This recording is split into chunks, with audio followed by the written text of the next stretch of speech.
Hello friends, welcome to Vidya Gurukul nursing classes. तो last video में हमने डिस्कस किया था रोमैटिक फीवर। रोमैटिक फीवर्स में हमने देखा था डेफिनेशन, कॉजेस एंड पैथोफिजियोलॉजी। तो आज के वीडियो में हम डिस्कस करने वाले हैं रोमैटिक फीवर के symptoms, diagnostic evolution means diagnostic test और मैनेजमेंट। मैनेजमेंट में हम देखेंगे मेडिकल मैनेजमेंट कि कौन कौन सी मेडिकल मैनेजमेंट के थ्रू हम इसे ट्रीट करते हैं। तो प्रीवियस क्लास को हम थोड़ा सा रिवाइज कर लेते हैं कि हमने प्रीवियस क्लास में क्या देखा था। प्रीवियस क्लास में हमने डेफिनेशन देखा था जो रोमैटिक फीवर है। रोमैटिक फीवर एक auto immune inflammatory disease condition है जो हमारे इम्यून सिस्टम को वीक कर देती है, सेल्स वेसल्स को डिस्ट्रॉय कर देता है। इसमें जो बैक्टीरिया प्रेजेंट होता है, जो एक कॉम्प्लिकेशन है, कॉम्प्लिकेशन स्ट्रैप थ्रोट, जिसके कारण या फिर जो बैक्टीरिया है जो रिस्पॉन्सिबल होता है रोमैटिक फीवर के लिए, तो वो बैक्टीरिया है group A beta haemolytic streptococci, जिसके कारण जो रोमैटिक फीवर है, रोमैटिक फीवर की कंडीशन अराइज होती है। और ये जो बैक्टीरिया है, ये बैक्टीरिया हमारे बॉडी के कनेक्टिव टिश्यूज होते हैं उनको डैमेज कर देता है एंड उसमें इन्फेक्शन एंड इन्फ्लेमेटरी की जो कंडीशंस होती है उसको अराइज कर देता है। और एक मल्टीपल ऑर्गन्स डिसीज है जिसमें हमारे बॉडी के मल्टीपल्स ऑर्गन्स इन्वॉल्व होते हैं, जैसे कि heart, brain, subcutaneous tissues, joints, vessels या मसल्स, ये सारी चीजें इसमें क्या होती हैं, इंक्लूड होती हैं। तो उसके बाद हमने कॉजेस देखे थे कि कौन कौन से कॉजेस हैं जो इस चीज के लिए रिस्पॉन्सिबल होते हैं डिजीज कंडीशन के लिए। तो वो कॉजेस हैं, फैमिली हिस्ट्री देखा था हमने, haemolytic group A beta haemolytic streptococci, overcrowding area, poor sanitations, या फिर हमने जैसे जो हमारा अराउंड इन्वायरमेंट होता है, अगर वो इन्वायरमेंट बहुत पुअर है, प्रॉपर हाइजीन मेंटेन नहीं है, दैट टाइम पर ये बैक्टीरिया बॉडी में एंटर करके डिसीज कंडीशन को कॉज कर देता है। ये थे कॉजेस। और फिर नेक्स्ट हमने देखा था पैथोफिजियोलॉजी। पैथोफिजियोलॉजी में जो बैक्टीरिया होता है वो हमारी बॉडी में एंटर करता है। हमारी बॉडी में एंटर करने के बाद ये बॉडी में एंटर करके हमारे इम्यून सिस्टम को वीक करता है। कैसे करता है? एंटीजन और एंटीबॉडी के बीच में रिएक्शन होती है। जब ये रिएक्शन होती है तो एक दूसरे से ओवर क्रॉस होते हैं। क्रॉस होने के बाद जब ये क्रॉस होंगे तो इसकी जो एंटीबॉडीज, इसके अगेंस्ट जो हमारे बॉडी में एंटीबॉडीज बनती हैं, वो एंटीबॉडीज क्या करती हैं कि जो पैथोजन है, जो बैक्टीरिया है, उसमें उसका कंपोनेंट्स और हमारे ब्लड वेसल्स के जो कंपोनेंट्स होते हैं वो सेम होते हैं। तो वो कंपोनेंट्स कौन सा होता है? वो है अमीनो एसिड मीन्स प्रोटीन्स। जो बैक्टीरिया है, स्ट्रेप्टोकोकाई बैक्टीरिया, इसमें भी सेम एंटीजन्स प्रेजेंट होते हैं।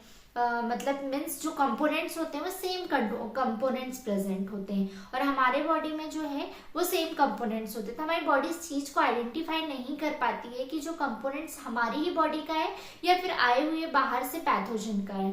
तो वो हमारे ही बॉडी के जो इम्यून सिस्टम्स है उसको वीक, डिस्ट्रॉय करने लगती है, जिसके कारण जो बॉडी के कनेक्टिव टिश्यूज होते हैं वो धीरे धीरे डैमेज होने लगते हैं और जो ब्लड वेसल्स हैं वो उनमें इन्फेक्शन, इन्फ्लेमेशन की कंडीशंस देखने को मिलती है, जिसमें इंक्लूड होता है heart, brain, blood vessels and subcutaneous tissues, जिसके कारण भी रोमैटिक फीवर्स की कंडीशन अराइज होती है। तो अब हम देखते हैं रोमैटिक फीवर में सिम्टम्स में सबसे फर्स्ट हम देखेंगे हार्ट को जब अफेक्ट करेगा रोमैटिक फीवर तो कौन कौन सी इसमें सिम्टम्स देखने के लिए मिलते हैं। तो सबसे फर्स्ट है carditis. Carditis means infection and inflammation of the cardiac layer, मतलब जो कार्डियक सिस्टम की लेयर होती है उनमें इन्फेक्शन एंड इन्फ्लेमेशन देखने के लिए मिलता है। तब वो देखते हैं कौन कौन सी लेयर्स हैं, है ना। तो कौन कौन सी है? पेरिकार्डाइटिस, मायोकार्डाइटिस, एंडोकार्डाइटिस, मतलब पेरिकार्डियम, मायोकार्डियम एंड एंडोकार्डियम। तो ये 3 लेयर्स होती हैं। ये तीनों लेयर्स में क्या देखने के लिए मिलेगा? इन्फेक्शन एंड इन्फ्लेमेशन की कंडीशंस देखने के लिए मिलेगी।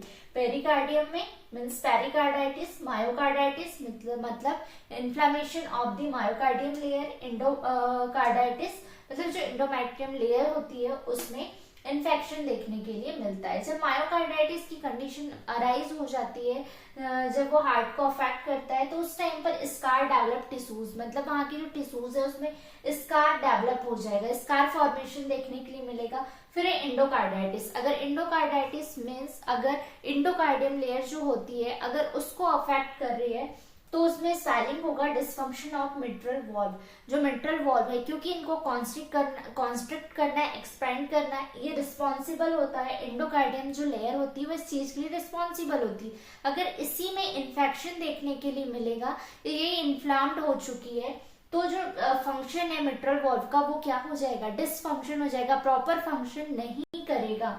Then thickening fibrosis, thickening fibrosis की कंडीशन अराइज होगी। रिगर्जिटेशन ऑफ ब्लड, अब मिट्रल वॉल्व प्रॉपर फंक्शन नहीं है, प्रॉपर फंक्शन नहीं कर रहे हैं, तो जो ब्लड है ब्लड क्या होने लगेगा, रिगर्जिटेट होने लगेगा, बैक फ्लो होने लगेगा, जिसके कारण क्या हो सकता है, हार्ट फेलियर की भी कंडीशन देखने को मिल सकती है। जब हार्ट फेलियर होगा तो पेशेंट के डेथ होने के चांसेस भी हैं। तो इसमें डेथ अगर बहुत ज्यादा सीवियर कंडीशन में पहुंच जाता है जो भी चिल्ड्रन है या जो पेशेंट है, तो दैट टाइम पर डेथ की कंडीशन भी अराइज हो सकती है। फिर ज्वाइंट, ज्वाइंट पे हम देखेंगे एर्थलेजिया, ठीक है। एर्थलेजिया मीन्स जो ज्वाइंट है, ज्वाइंट में क्या होगा, बहुत ज्यादा सीवियर पेन होगा, तो उसे बोलते हैं हम अर्थराइटिस, मतलब मल्टीपल ज्वाइंट्स है, मल्टीपल ज्वाइंट्स में सीवियर पेन की कंडीशन अराइज होगी। Polyarthritis, polyarthritis means mainly synovial joints, ठीक है, जो साइनोवियल्स, जहां जहां साइनोवियल्स जॉइंट्स प्रेजेंट होते हैं वहां पर अगर क्या हो रहा है, पेन की कंडीशन अराइज हो रही है, उसको बोलेंगे polyarthritis. Then migrating joint pain. Next आ जाता है हमारा ब्रेन, ठीक है। जब ब्रेन को अफेक्ट करेगा तो ब्रेन में क्या देखने के लिए मिलता है, तो ब्रेन में होगा abnormal involuntary rapid jerky movements, मतलब वहां पर जर्की मूवमेंट्स देखने के लिए मिलेंगे, एबनॉर्मल जर्की मूवमेंट देखने को मिलेगा चिल्ड्रंस में। Skin area of the redness of skin, जो भी एरिया अफेक्ट हुआ है उस साइड पर रेडनेस देखने को मिलेगी, उस स्किन में उस साइड पर रेडनेस प्रेजेंट होगा। Subcutaneous tissues, subcutaneous tissues nodules, मतलब पेप्यूल्स होते हैं, नोड्यूल्स होते हैं जो एकदम पेनलेस होंगे, ठीक है, पेनलेस होंगे, उनमें किसी भी टाइप का कोई पेन नहीं होगा, साथ में स्कार होगा, रेडनेस होगी। देन हो जाता है लो ग्रेड फीवर, जो फीवर आएगा अगर जो चिल्ड्रन है उसको अगर फीवर देखने के लिए मिलता है तो वो लो ग्रेड होगा। Then irregular heart rate, irregular heart rate क्यों होगी, क्योंकि जो मायोकार्डियम लेयर है उनको ये अफेक्ट कर रहा है, वहां इन्फेक्शन है, इन्फ्लामेशन है, स्वेलिंग है, देन स्कार फॉर्मेशन है, जिसके कारण जो हार्ट रेट है वो क्या होगी, इरेगुलर होगी। तो ये थे क्लिनिकल मैनिफेस्टेशन या साइन एंड सिम्टम्स। इसके बाद हम देखते हैं डायग्नोस्टिक इवॉल्वेशन मीन्स डायग्नोस्टिक टेस्ट, कौन कौन से टेस्ट है जिसके थ्रू हम रिमेटिक फीवर को आइडेंटिफाई करते हैं। तो सबसे first history collection, history collection किसी भी डिजीज कंडीशन, अगर कोई भी डिजीज कंडीशन है, कोई भी कंप्लेन है, अगर पेशेंट आया है हमारे पास, मतलब मीन्स वो हॉस्पिटल में एडमिट होने के लिए, चेकअप के लिए, तो सबसे फर्स्ट हम क्या करते हैं, हिस्ट्री कलेक्ट करते हैं। तो हिस्ट्री कलेक्शन में सबसे फर्स्ट हम इसकी मेडिकल हिस्ट्री कलेक्ट करेंगे। मेडिकल हिस्ट्री क्यों कलेक्ट करेंगे, क्योंकि पहले इसको किसी टाइप का कोई इन्फेक्शन तो नहीं था, जैसे कि थ्रोट इन्फेक्शन, स्ट्रैप थ्रोट, इस टाइप की कोई डिजीज कंडीशन, मतलब इस टाइप के कोई सिम्टम्स पहले देखे तो नहीं थे, या अगेन एंड अगेन ये रिपीट तो नहीं हो रहे।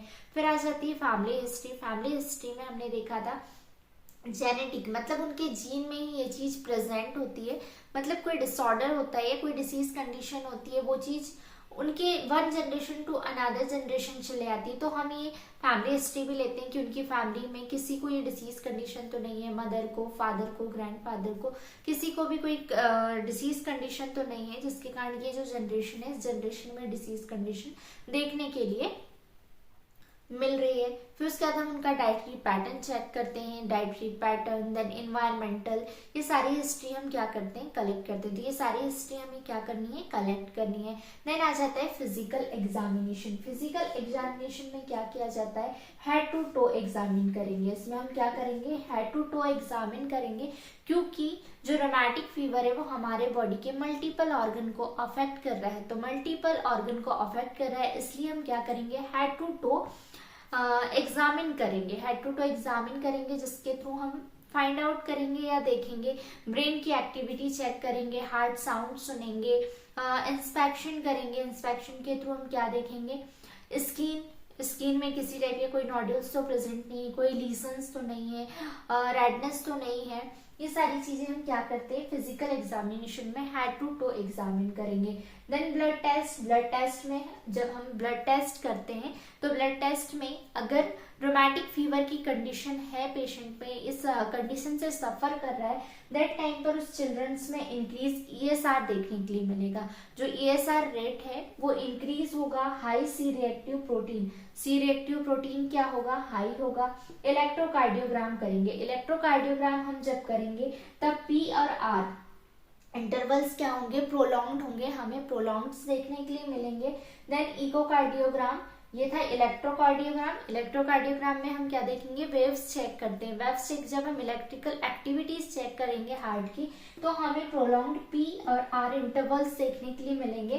देन इकोकार्डियोग्राम, इकोकार्डियोग्राम के थ्रू हम हार्ट शेप या कोई भी ऑर्गन है उसका शेप साइज देखते हैं और साउंड को सुनते हैं। तो इकोकार्डियोग्राम के थ्रू हम क्या करेंगे, हार्ट का क्योंकि सबसे फर्स्ट किसको अफेक्ट करता है, हार्ट को अफेक्ट करता है, तो हार्ट का हम इसमें शेप देखेंगे, साइज देखेंगे और साउंड को सुनेंगे। देन थ्रोट स्वैप, क्योंकि थ्रोट जो है स्टैप थ्रोट के ही कारण क्या होता है, या फेरेंजाइटिस जो कंडीशन होती है इसी के कारण ट्रोमैटिक फीवर की कंडीशन अराइज होती है या कॉज होती है। इसलिए हम क्या करेंगे, थ्रोट स्वैब लेंगे, स्वैब के थ्रू थ्रोट स्वैब लेंगे और उसको हम लैब सेंड करेंगे टू दी एग्जामिन, मतलब एग्जामिन के लिए हम क्या करेंगे, उसको लैब सेंड करेंगे और जो बैक्टीरिया है या जो डिसीज कंडीशन है उसको हम इसके थ्रू फाइंड आउट करते हैं। तो ये थे डायग्नोस्टिक इवोल्यूशन। नेक्स्ट देखते हैं मैनेजमेंट में मेडिकल मैनेजमेंट, कि कौन कौन से मेडिकल मैनेजमेंट के थ्रू हम इस डिसीज कंडीशन को ट्रीट करते हैं। सबसे फर्स्ट एंटीबायोटिक थेरेपी, ठीक है। पहले मेडिकल मैनेजमेंट जो हम दे रहे हैं मेडिकल मैनेजमेंट, उसका गोल देखते हैं। उसका गोल क्या है कि जो भी सिम्टम्स हैं इस डिसीज कंडीशन के कारण, जो भी सिम्टम्स अराइज हो रहे हैं उन सिम्टम्स को रिलीव करना, रिलीव के साथ साथ जो डिसीज कंडीशन है उससे प्रिवेंट करना, प्रिवेंट के साथ रिक्योर करना, ये हमारा गोल है। मतलब जो भी डिसीज जो हम मैनेजमेंट दे रहे हैं इसका गोल है कि सिम्टम्स को रिलीव करना, डिसीज कंडीशन से प्रिवेंट करना और क्योर करना। तो सबसे फर्स्ट एंटीबायोटिक थेरेपी हम क्यों देंगे पेशेंट्स को, क्योंकि जो भी बैक्टीरिया है उसको किल करने के लिए एंटीबायोटिक का यूज क्या होता है, जो भी बैक्टीरिया बॉडी में प्रेजेंट है उसको किल करने के लिए। तो इसका गोल क्या होता है, ट्रीटमेंट प्लस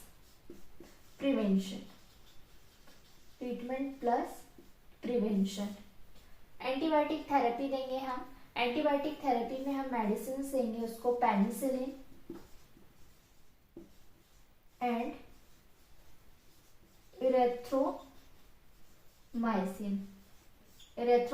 नेक्स्ट आ जाता है एंटी इंफ्लेमेटरी एजेंट क्यों देंगे, क्योंकि जो पेशेंट है उसमें स्वेलिंग की कंडीशन होगी, स्वेलिंग होगा, पेन होगा, इन्फ्लामेशन होगा, इन्फेक्शन होगा।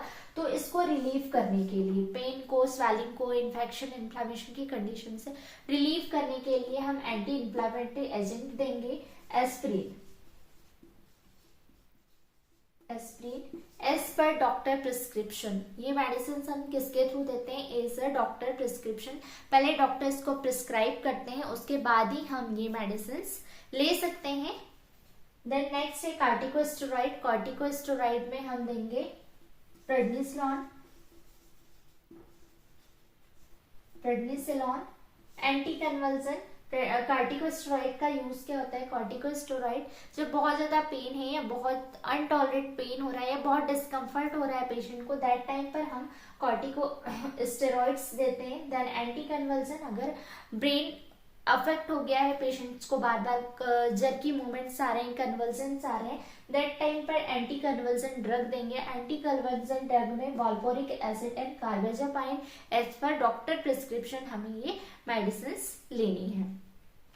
ये था medical management. Then surgical management में सर्जरी की नीड कब होती है, जब वॉल डैमेज हो जाते हैं, ठीक है, वॉल प्रॉपर फंक्शन नहीं करते हैं, दैट टाइम पर सर्जरी की नीड होती है। तो ये था हमारा आज का टॉपिक रोमैटिक फीवर। तो आज की क्लास में हमने डिस्कस किया रोमैटिक फीवर के साइन एंड सिम्टम्स, डायग्नोस्टिक, इवॉल्वेशन और मैनेजमेंट। इससे प्रीवियस वाले वीडियो में हमने डिस्कस किया था रोमैटिक फीवर की definition, causes and risk factors and pathophysiology. और जो फर्स्ट वीडियोस है इसका रोमैटिक फीवर का, इसका लिंक मैंने डिस्क्रिप्शन बॉक्स में डाल रखा है पार्ट 1 करके, आप वहां पर जाकर पूरे वीडियो को देख सकते हैं। मेरा वीडियो अच्छा लगा हो तो मेरे वीडियो को लाइक कीजिए, शेयर कीजिए, जितने से ज़्यादा हो सके अपने दोस्तों को शेयर कीजिए। चैनल पर नए हैं तो मेरे चैनल को सब्सक्राइब कीजिए। Thank you watching for my video.